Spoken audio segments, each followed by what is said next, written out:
Hey friends, hello and welcome back to this YouTube channel.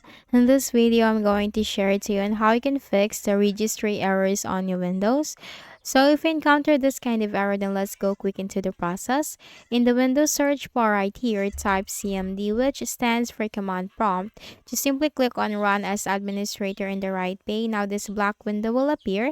Type here sfc space / scan now.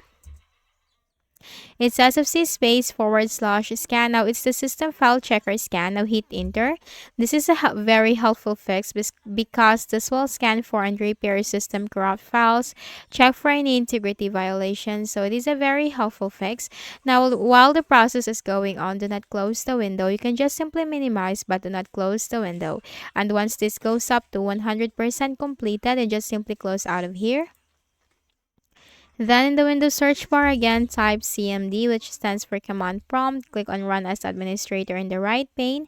Now here you need to type the second command, DISM space / online space / cleanup dash image space / restore health.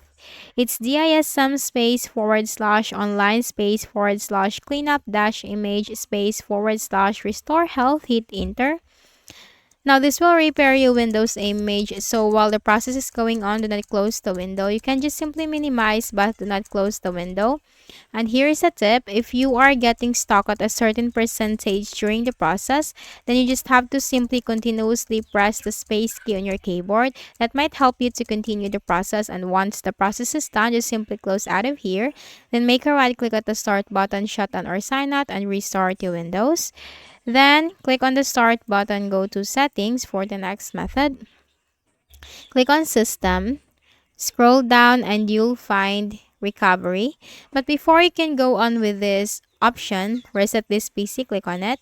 You have to back up everything. You have to back up all your personal files, apps, and settings. So back up everything before you can go on with this process. Click on remove everything. In here, you have to click on Cloud Download. And after that, this will reset your PC. So you have to sign in again into your Windows and that's it. So I hope this video helped you. Kindly please do not forget to hit the like button and subscribe to our channel for more videos and tutorials. Thank you for watching.